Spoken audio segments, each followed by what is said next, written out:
देखो ऐसा है तो तेज बोला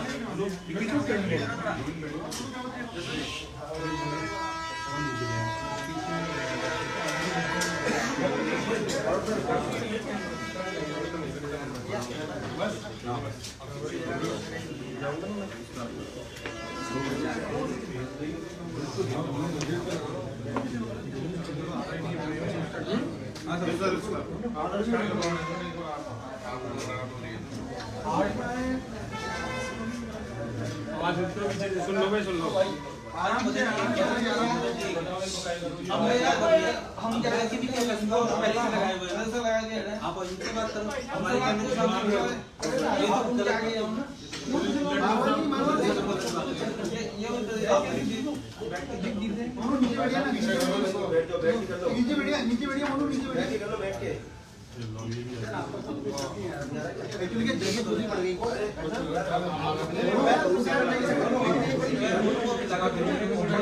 आपको अपनी हम ना जाएंगे बहुत है सब बाद में आएंगे आज नहीं मतलब क्या है हम तो बोल रहे थे खड़े जल्दी आओ नहीं इसका मतलब जाओगे हम आगे आते हैं अच्छा स्टार्ट करो सब बढ़िया कर साइड को जाओ कोई बात नहीं कैमरे वाले भी चल रहे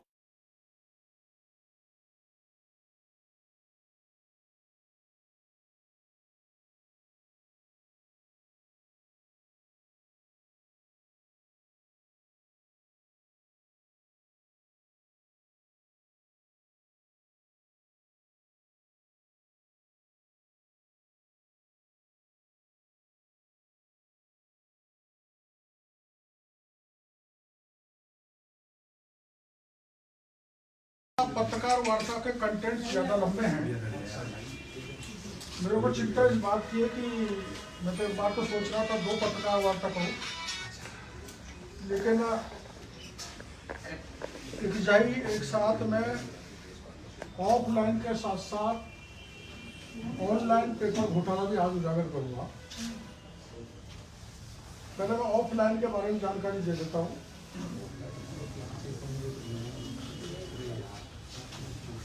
आपको पता है कि वरिष्ठ अध्यापक भर्ती परीक्षा का पेपर लीक हुआ है, जो मैंने बताया आरपीएससी से लीक हुआ है। और जो कांस्टेबल भर्ती परीक्षा पेपर लीक हुआ था, अगर एसओजी उसकी जांच ढंग से करती या सीबीआई की जांच दी हुई होती तो ये पेपर भी लीक नहीं होता। मैंने पुलिस पे सिपाही का पेपर लीक प्रकरण की भी पत्रकार वार्ता की थी, जिसमें प्रमाण से बहुत खुलासे किए थे, किंतु एसओजी उस पर एक कदम आगे भी बढ़ी, उसकी जानकारी मैं देना चाहता हूँ आपको। कांस्टेबल लीक प्रेस वार्ता में मैंने ऑनलाइन परीक्षा के आयोजन करने वाली टीसीएस कंपनी के राजस्थान हेड भुवनेश भार्गव की भूमिका का खुलासा किया था। बहुत सारे प्रमाण दिए, परंतु एसओजी ने भार्गव के खिलाफ कोई कार्रवाई नहीं की, बल्कि जो तथ्य और प्रमाण मैंने दिए थे उसमें पर्दा डाल दिया। अगर उस समय एसओजी भुवनेश भार्गव से कठोरता से पूछताछ करती तो सुरेश ढाका का नाम उसी समय सामने आ जाता। एसओजी के जांच अधिकारियों ने, इसमें मैं नाम बता सकता हूँ, छुपाऊंगा नहीं, सीआई मोहन पोसवाल ने सुरेश ढाका और उसकी टीम से 50 लाख रुपए लेके उसको बचाने का काम किया। इसका प्रमाण मैं पुलिस को दे दूंगा, जो अभी पुलिस जांच कर रही है। सुरेश ढाका का नाम विकास अधिकारी की परीक्षा में आया था। कांस्टेबल भर्ती परीक्षा का पेपर मोहन पोसवाल को मिला सबसे पहले लीक का। तो मैंने उस समय कहा था कि ये मोहन पोसवाल को कहाँ से आया, आज तक एसओजी ने उजागर नहीं किया। मोहन पोसवाल को ये पेपर, जो पेपर लीक करने वाला गिरोह का सरगना है उदाराम, उसने दिया था। उदाराम के पास ये पेपर कहाँ से आया, आज तक एसओजी ने नहीं पूछा। मैं एसओजी के चीफ को ये ध्यान दिलाना चाहता हूँ कि आपके एसओजी की जो जांच की टीम है वो इन माफियाओं से मिली हुई है और इनको बचा रही है। आपकी जानकारी में है कि वरिष्ठ अध्यापक भर्ती परीक्षा लीक प्रकरण में उदयपुर पुलिस ने माना कि गाड़ियां 3 बार आई हैं, 3 बार लौटी हैं, तो परीक्षा पेपर तो एक ही रद्द किया, बाकी के 2 क्यों नहीं कर रहे। मैं एक वीडियो आपको दूंगा जिसमें बुद्धनारायण प्रजापत निवासी एचएआर थाना चौथ का बरवाड़ा जयपुर में 3rd ग्रेड का वरिष्ठ अध्यापक का पेपर पढ़ा रहा था 21 दिसंबर। मैं आपको दे दूंगा, वो आप सुन लेना पूरा किसको पढ़ाया, और इसका मतलब 21 को भी पेपर लीक हुआ है और 22 का भी ऑडियो है, वो मैं आपको दूंगा, वो भी लीक हुआ है। सुरेश ढाका को पिताजी जो मांगीलाल की सरपंच है उन्होंने बयान दिया था कि मेरा बेटा के नाम कोई प्रॉपर्टी नहीं है। वो मांगीलाल ने खुद ने अपने गांव में वरिष्ठ अध्यापक के 200 बच्चों को पेपर पढ़ाए। मैं मांग करूंगा पुलिस से उनसे जांच की जाए।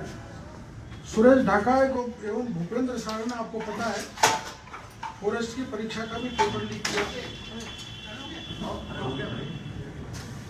सुरेश ढाका और अन्य बड़ी मछलियों को पैसे लेकर बचाने का काम एसओजी के मोहन पोसवाल करते रहते हैं। मैं मीडिया को बताना चाहता हूं कि पोसवाल की लोकेशन अधिकतर मानसरोवर में ही आती है।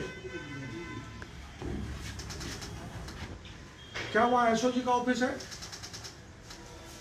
या कोई दूसरा ऑफिस है, इसकी जांच सरकार कराए। यहाँ पर भूपेंद्र सारण फरारी काट रहा था। भूपेंद्र सारण के साथ भूपेंद्र की जीएफ प्रियंका भी रहती थी और प्रियंका जहाँ मानसरोवर में रहती थी, जहाँ भूपेंद्र रहता था, वो मोहन पोसवाल आम तौर पर रुकता था, प्रियंका से संपर्क थे। तो मैं मांग करता हूँ एसओजी से मोहन पोसवाल के कॉल डिटेल निकाल कर ये पूछा जाए कि भूपेंद्र सारण, प्रियंका और जो ये ढाका है, सुरेश ढाका, इसकी जो गर्लफ्रेंड है उसके संपर्क में था। ये पूछताछ करना यह जरूरी है। और सुरेश ढाका की, जैसे प्रियंका को पकड़ा है वैसे सुरेश ढाका की भी एक गर्लफ्रेंड है। अगर राजस्थान की पुलिस उसको पकड़ती है तो पेपर लीक के बड़े राज खुलेंगे। वह एक दल की बड़ी नेता है, मैं उसका नाम पुलिस को बताऊंगा, लेकिन मैं मीडिया के जरिए राजस्थान की पुलिस को कहना चाहता हूं कि उसको भी पकड़ ले, नहीं वो भी नेपाल भाग जाएगी तो सारी चेन टूट जाएगी। पेपर लीक में पार्वती गुप्ती को एसओजी ने 7 दिन तक पूछताछ की थी, लेकिन एसओजी के एक सिपाही के जरिए 35 लाख रुपए लेकर द्रौपदी को बचा लिया। एसओजी के उस सिपाही का नाम मैं पुलिस को बताऊंगा। सुरेश ढाका पेपर लीक में लिप्त इन बड़े मुलजिमों को बचाने में कई राजनेता को हाथ है, जिस कारण पेपर लीक की जांच निष्पक्ष नहीं होगी। अतः मैं मांग करता हूं कि जबकि जांच सीबीआई से कराई जाए। इसमें 6 एमएलए हैं, लेकिन मैं 6 एमएलए का नाम अभी नहीं बताऊंगा। एक पूर्व विधायक है, एक मंत्री का पीए है और जयनारायण व्यास विश्वविद्यालय के पूर्व छात्र संघ का अध्यक्ष भी इसमें लिप्त है। सुरेश ढाका की गर्लफ्रेंड भी इसमें लिप्त है। विधायकों का नाम अभी जान करना ठीक नहीं, किंतु राज्य के एक मंत्री सुखराम बिश्नोई के पीए मनोहर इस पेपर लीक में लिप्त हैं। ये मनोहर पहले रीड पेपर में भी लिप्त था, लेकिन सुखराम बिश्नोई को शायद इसकी जानकारी नहीं है, मैं कंफर्म कर सकता हूँ। सुखराम बिश्नोई का पीए जो है मनोहर की जांच अगर सुखराम जी करेंगे और पुलिस करेगी तो ये दोषी पाया जाएगा। आरपीएससी के 2018 के बाद जितने भी पेपर हो रहे हैं वो सारे लीक हो रहे हैं। आरपीएससी में बैठा एक व्यक्ति ये काम लगातार कर रहा है, परीक्षा के पेपर लीक कर रहा है। आरएस 2018 किया, आरएस 2021 किया, सब इंस्पेक्टर 2021 का पेपर लीक किया और आरपीएससी का टीचर का पेपर भी अब लीक हो गया। वो व्यक्ति उसका नाम डैश डैश डैश यादव है। आरपीएससी में ऐसे 3 यादव हैं। ये यादव अलवर का है, मैं नाम इसलिए उजागर नहीं करूंगा, पर ये यादव है और गोपनीय शाखा में है, मॉडरेटर टीम में है। तो इसको पुलिस तुरंत पकड़े, नहीं तो ये भी ढाका और भूपेंद्र की तरह गायब हो जाएगा। थोड़ी सी जानकारी मैं प्रक्रिया की देना चाहता हूँ। आरपीएससी ने पिछले साल अक्टूबर के तीसरे सप्ताह में करीब 1 दर्जन एक्सपर्ट को शिक्षक भर्ती परीक्षा का पेपर बनाने के लिए अजमेर मुख्यालय बुलाया था। विशेष रूप से बने पेपर रूम में एंट्री के पहले सभी एक्सपर्ट की जांच हुई कि इनके पास मोबाइल, रिकॉर्डर या अन्य कोई डिवाइस, पेन, कागज आदि तो नहीं है। एक्सपर्ट को पेपर बनाने के लिए कागज, पेन, सिलेबस, रेफरेंस बुक आदि आरपीएससी की ओर से दिए गए। निगरानी के लिए सीसीटीवी कैमरे पहले से लगे हुए थे। एक्सपर्ट के पेपर बनाने के बाद नवंबर के पहले सप्ताह में सभी प्रश्नों को आरपीएससी के सॉफ्टवेयर में चढ़ाया गया और मॉडरेट किया गया। ये प्रक्रिया आरपीएससी चेयरमैन की निगरानी में सेक्शन ऑफिसर, प्रोग्रामर व लिपिक ने पूरी की। नियमानुसार इस दौरान इसमें से कोई भी मोबाइल, रिकॉर्डर, पेन, कागज आदि नहीं ला सकता। जो पेपर बनाता है वो बाहर का। जहाँ ये काम होता है वहाँ सीसीटीवी कैमरे लगे हुए। सिस्टम में न तो पेन ड्राइव या सीडी लगती है और न ही ये प्रिंटर से कनेक्ट होते हैं। फिर भी पेपर लीक कैसे हुआ? चेयरमैन, सेक्शन ऑफिसर, प्रोग्रामर और लिपिक में किसने किस तरह से पेपर सुरेश ढाका, भूपेंद्र सारंग को दिया, ये मैं पुलिस को बता दूंगा। लेकिन मैं आपको बता रहा हूँ कि इसमें मुख्य आरोपी पेपर देने वाला डैश डैश अलवर के एक यादव है, जो गोपनीय शाखा में है। मैं प्रार्थना करूंगा राजस्थान के मुख्यमंत्री से बार बार आरपीएससी को नहीं बचाया जाए। इसमें एक नाम जो आ रहा है जो सच्चा हो सकता है, प्रबल संभावना है कि अमित ढाका जो आईएएस हैं, जो सीएमओ में अब भी काम कर रहे हैं, उनके भाई राजेश ढाका सुरेश ढाका के पार्टनर हैं इस अभियान में। और माननीय मुख्यमंत्री के अति प्रिय, अति निकट ओएसडी के रिश्तेदार भी ढाका के साथ पार्टनर है। आप समझ सकते हैं कि सुरेश ढाका की कितनी बड़ी पहुंच है। इस प्रकरण को भी वैसे ही दबाया जाएगा जैसे रीट को दबाया गया। डीपी जारोली को बर्खास्त करने के बाद भी क्लीन चिट दे दी गई। आरपीएससी इसमें पूरी तरह से इन्वॉल्व है, बड़े लोग इसमें इन्वॉल्व हैं। अतः मैं सीबीआई की जांच इसमें करता हूँ। इसी तरह से सब इंस्पेक्टर परीक्षा 2021 के पेपर लीक के बड़े चौंकाने वाले प्रमाण मेरे पास आए, जिसकी मैं कल नहीं परसों ही पत्रकार वार्ता करूंगा। मैं सरकार से, माननीय मुख्यमंत्री से, माननीय आरपीएससी के चेयरमैन से निवेदन करूंगा कि सब इंस्पेक्टर पेपर लीक के इंटरव्यू 23 जनवरी 2023 से चालू हो रहे हैं, उनको स्थगित किया जाए। पहले मेरे पुख्ता प्रमाणों की जांच की जाए। ऐसे जो लाखों बच्चे हैं उनके भविष्य के साथ खिलवाड़ नहीं की जाए। तो कौन बात कर रहे हैं? अब ऑनलाइन पेपर लीक का प्रकरण मैं आपको बताना चाहता हूँ। ये बहुत महत्वपूर्ण है। अपन समझ रहे थे ऑफलाइन में ही गड़बड़ हो रहा है, ऑनलाइन में इससे 10 गुना गड़बड़ हो रही। थोड़ा टाइम लेंदी है, साल को गहिले धोता देवड़ा ऐसा कर देना आप। मैं बता देता हूँ। ऑनलाइन परीक्षा में राजस्थान में बड़े स्तर पर धांधली हो रही है। सुरेश ढाका ऑफलाइन परीक्षा का ही नहीं, ऑनलाइन परीक्षा का धांधली का बेताज बादशाह है। सुरेश ढाका का लगभग सभी कंप्यूटर लैबों में संपर्क था एवं अपनी राजनीतिक पहुंच से इन लैबों से अच्छे संबंध हो गए थे। सुरेश ढाका अपने पार्टनर महेंद्र बिश्नोई, जो आईटी हैकर है, को हैकिंग के लिए लैबों में संपर्क कराता था महेंद्र बिश्नोई ने हैकिंग का कोर्स गुड़गांव में चाइना से किया है, जिसकी ट्रेनिंग ढाका ने दिलवाई थी। महेंद्र बिश्नोई का संपर्क विदेश के हैकर से भी है। सुरेश ढाका के टीसीएस एजेंसी के राजस्थान हेड भुवनेश भार्गव से विशेष संपर्क है और अच्छे रिश्ते हैं। उसके दोस्त हैकर महेंद्र बिश्नोई की को टीसीएस में गुड़गांव में जॉब दिलाया था।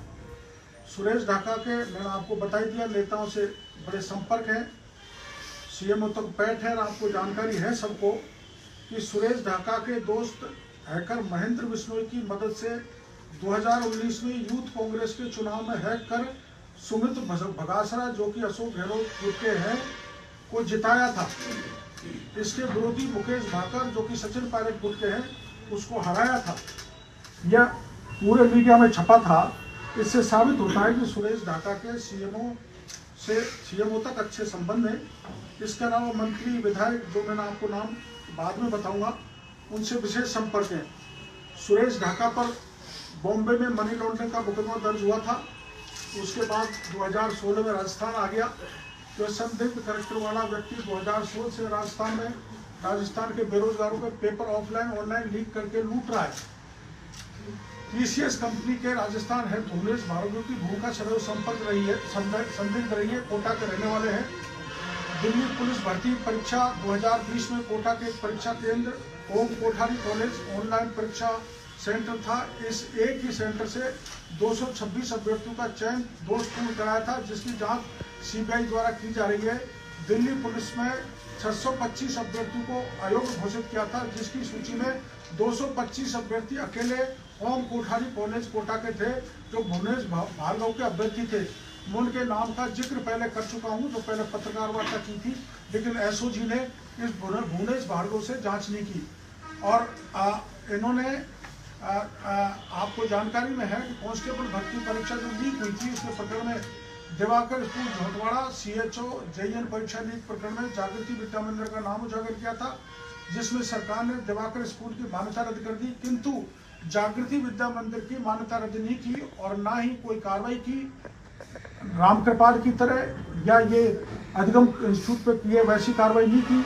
इसलिए नहीं की कि उसकी मालिक मंजू शर्मा राजस्थान सरकार के वित्त प्रबंधन कल्याण बोर्ड की अध्यक्ष है। आईआईटी जेईई भर्ती परीक्षा में भी इनकी लिप्तता के कारण सीबीआई के राडार पर है। टीसीएस कंपनी ने जेल प्रहरी सरेश देवी की परीक्षा आयोजित कराई, जिसका प्रकरण एसओजी में दर्ज है, किंतु एसओजी ने भार्गव से आज तक पूछताछ नहीं की। उसके खिलाफ एसओजी कार्रवाई नहीं करना चाहता। टीसीएस कंपनी के खिलाफ रेलवे भर्ती बोर्ड का भी प्रकरण दर्ज है।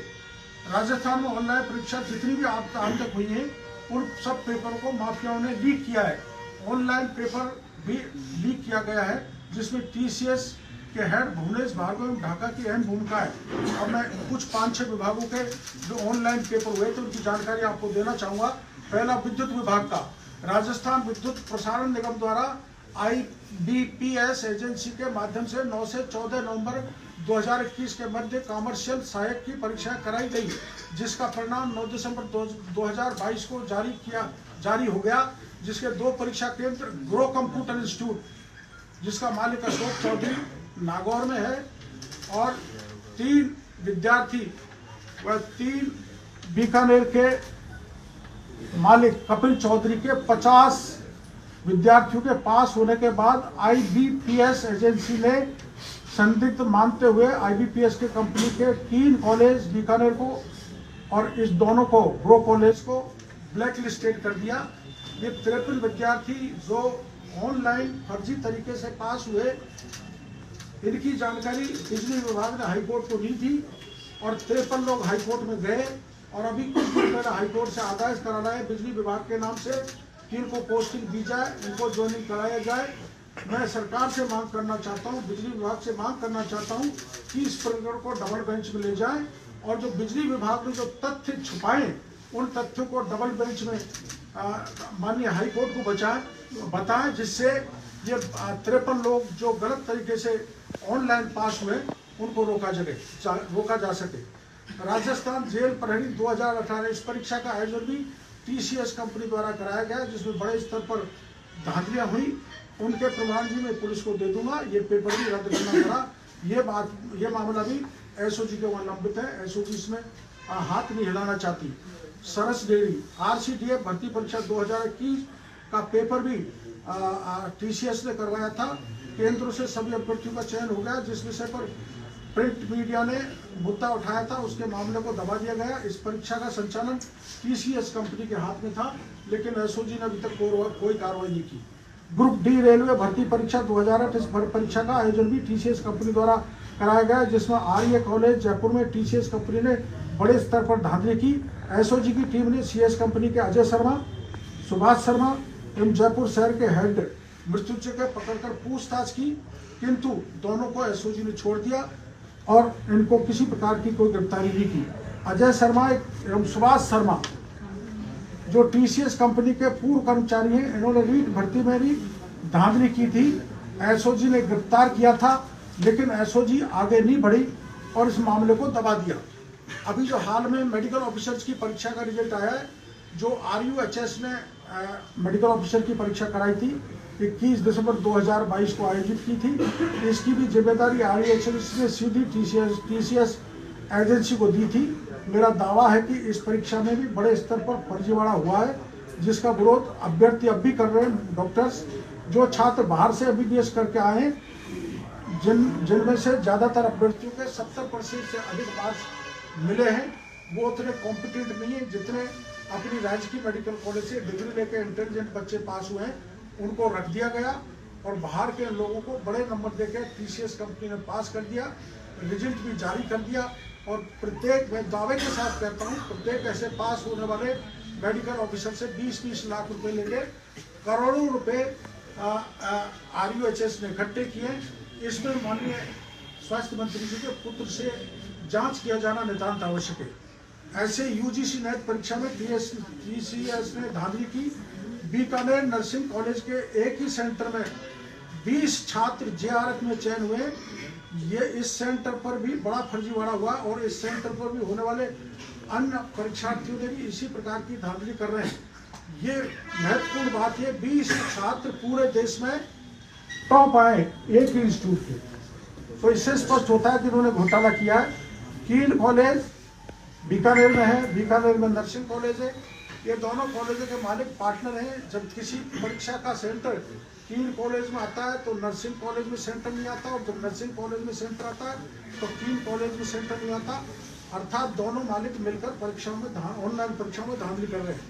ऑनलाइन परीक्षा भर्ती परीक्षा में इन कंप्यूटर लैबों की भूमिका बता रहा हूँ मैं आपको, जरा सुनना। करीबन 1 करोड़ की लागत से कंप्यूटर लैब तैयार होता है। एक कंप्यूटर लैब का मासिक खर्चा 3 लाख रुपए महीने के करीबन है। जैसे 1.5 लाख किराया, 50,000 बिजली का बिल, 30,000 IT स्टाफ, 20,000 UPS का खर्चा, 50,000 स्टाफ का खर्चा। एक लैब के पास ऑनलाइन एग्जाम कराने का करीबन 1.5 लाख रुपए मिलता है। कई बार 6-6 महीने तक एग्जाम नहीं होती। फिर इन कंप्यूटर लैबों के रखरखाव में स्टाफ का खर्चा कहाँ से आता है, ये मैं सरकार से पूछना चाहता हूँ। जबकि गौर करने वाली बात यह है कि जो एजेंसी इन कंप्यूटर लैबों को परीक्षा संपन्न कराने की जिम्मेदारी देती है, ये एजेंसी इन लैबों को 1.5 लाख रुपए भी नहीं देती, दे नहीं रही है। सेंटर लगाने के लिए उल्टे सेंटर वाले पैसे दे रहे हैं, तो इतना बड़ा खर्चा ये लैब कहाँ से चला रहे हैं। राजस्थान में कंप्यूटर लैबों के मालिक अधिकतर हरियाणा के हैं, जिस पर परीक्षा के संबंधित अलग अलग राज्यों में मुकदमे दर्ज हैं। ये लैबें हरियाणा, पंजाब, UP, उत्तराखंड, जम्मू कश्मीर, चंडीगढ़ से ब्लैक लिस्टेड है, जो राजस्थान में आकर हमारे बेरोजगारों को लूट रहे हैं, ठगी कर रहे हैं।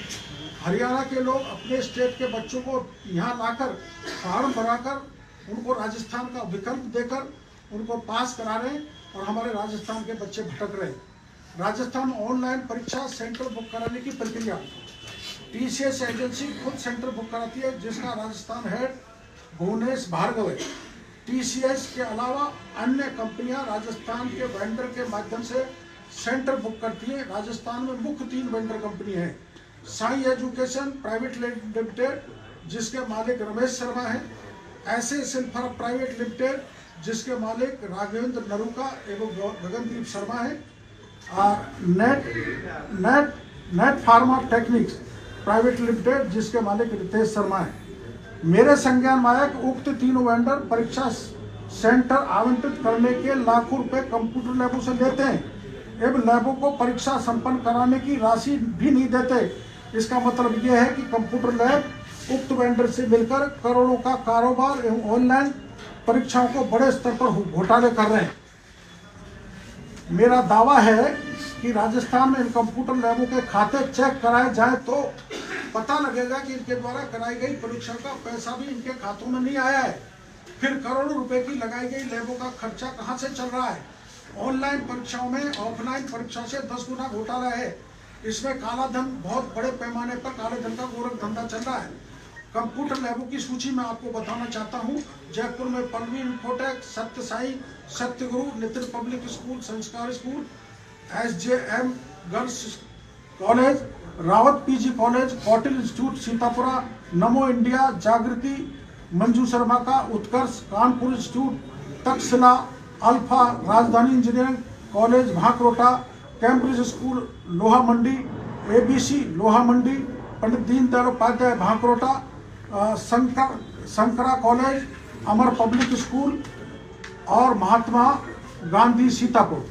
अजमेर में है ग्रो, लोटस इंफोटेक और बीकानेर में है बीकानेर नर्सिंग कॉलेज, कीन college, Bikaner public school, integrative और विजिल। उदयपुर में बुद्धा कॉलेज जो सुरेश ढाका की है, जिसमें बुद्धा कॉलेज जिसमें सुरेश ढाका साइलेंट पार्टनर है। इसने एयरफोर्स की परीक्षा को लीक किया था, जिसका प्रकरण एयरफोर्स ने दर्ज कराया। बुद्धा कॉलेज ऑनलाइन परीक्षा संचालित कराती है। कोटा में जो मैंने आपको बताया, Om Kothari, bits and brights, Shivjyoti, Ganganagar में Atmavallabh, Surendra dental college, Jain ITI college और जोधपुर में मारवाड़ कोठारी। इन लोगों के बारे में राजस्थान पुलिस से मेरी मांग है कि इन संस्थाओं से जाकर पूछताछ करेगी तो पता चलेगा कि इन्होंने परीक्षा कराने तक के पैसे नहीं लिए। इनके खातों में भी चेक किए जाए कि कब कब वेंडरों से पैसे लिए गए। इनके खातों में पैसे ही नहीं डाले गए। अगर परीक्षा की ड्यूटी में सेंटर हेड, IT स्टाफ और अन्य स्टाफ के आधार कार्ड चेक करेंगे तो पता लगेगा कि ये सभी लोग अन्य राज्यों के हैं जो स्टेट हेड भार्गव द्वारा लाए गए हैं। यहाँ राजस्थान में आकर मेहनती बेरोजगार युवाओं की मेहनत पर डाका डाल रहे हैं। इनकी प्रॉपर्टी अगर देखोगे तो इनके पास लग्जरी मकान, लग्जरी होटल, लग्जरी गाड़ी, घर बार, लग्जरी लाइफ जी रहे हैं।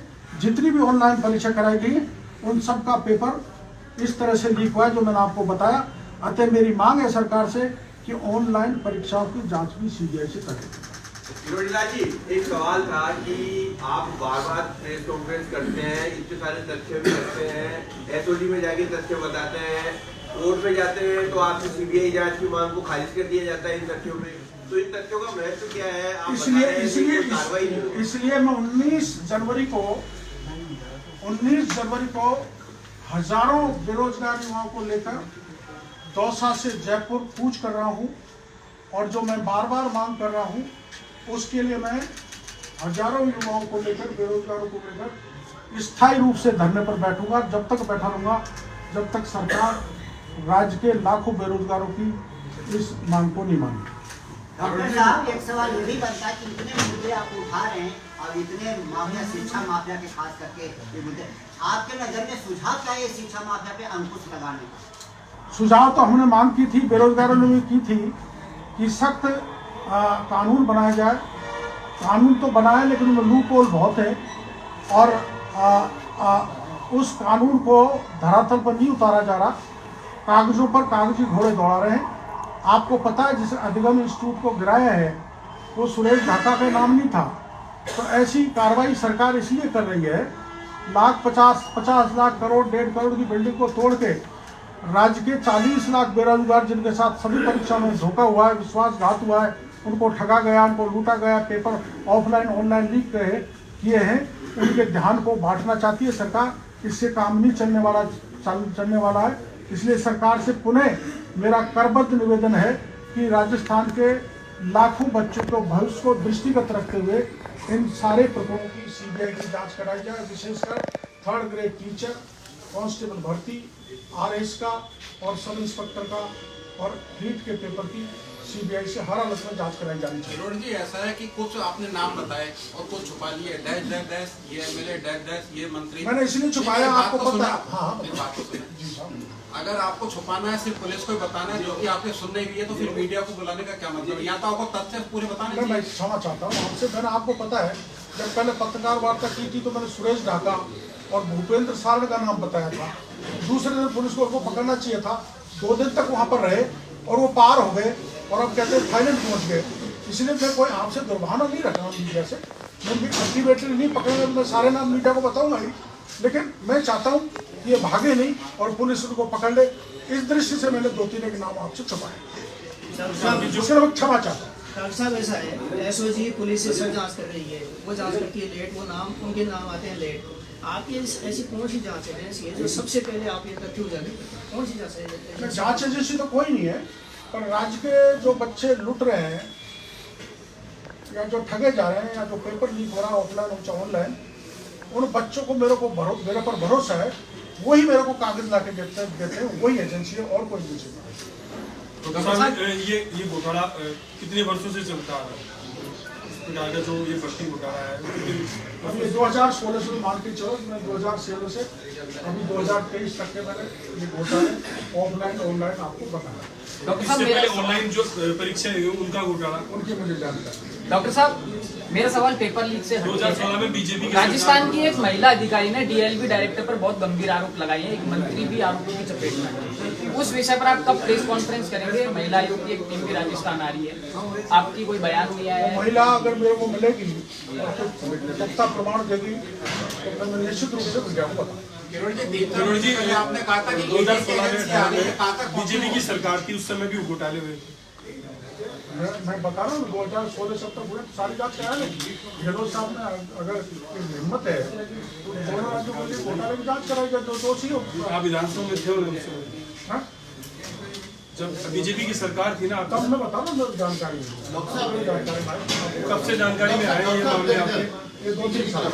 एक ब्रीफ में बता दीजिए डॉक्टर साहब कि आज की आपकी बड़ी शिकायत क्या है, चाहते क्या है, और जो आपका आंदोलन है उसके बारे में एक ब्रीफ। मैंने आपको बताया कि ऑफलाइन का तो मैंने रीट बताया, हॉस्टल पर भर्ती बताया, सब इंस्पेक्टर बताया, रीट जेईएल का बताया और उनकी जांच मैंने आपको कुछ प्रकाश डाला। एसओजी ने कुछ गिरफ्तार किए, कुछ निर्दोषों को भी पकड़ लिया, दोषियों को छोड़ दिया, मैंने आपको जानकारी दी। अब उसके अलावा ऑनलाइन भी जो गड़बड़ हो रही है, जिसमें करोड़ों का कारोबार ये लोग कर रहे हैं, ये बात मैंने मीडिया के सामने रखी है कि ऑफलाइन तो सुरक्षित है ही नहीं, ऑनलाइन इससे 10 गुना सुरक्षित है। उसमें भी मैंने आपको वेंडर्स के नाम बता दिए, टीसीएस कंपनी के नाम बता दिए, हेड के नाम बता दिए, इन्होंने कहा किस किस ढंग का गड़बड़ किया है।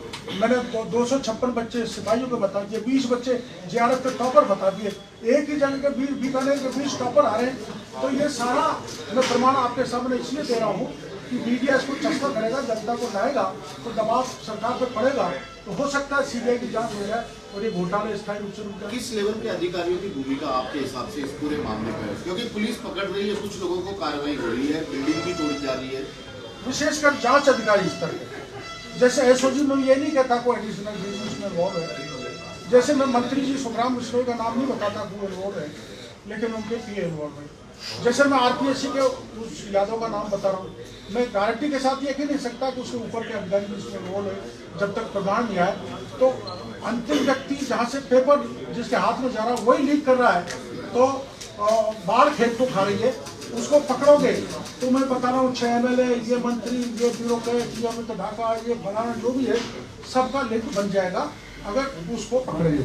19 तारीख वाला भी बता दीजिए क्या कर। 19 तारीख को मैं दौसा से जयपुर हजारों युवाओं को लेकर, विशेषकर अपना धौलपुर, भरतपुर, अलवर, सवाईमाधोपुर, दौसा, जयपुर और टोंक के लोग इधर से आएंगे और इधर से दूसरी तरफ से आएंगे और हम यहाँ आके धरना देंगे, घेराव करेंगे मुख्यमंत्री आवास का। ये मेरा 19 तारीख का कार्यक्रम है, 11 बजे से दौसा से जयपुर कूच। डॉक्टर साहब इस सरकार ने डॉक्टर साहब एक सवाल, इस सरकार ने 5 मामले सीबीआई को सौंपे हैं, लेकिन सीबीआई अभी तक 2 कदम नहीं चली। तो आपसे पूछना सामने मैंने आपके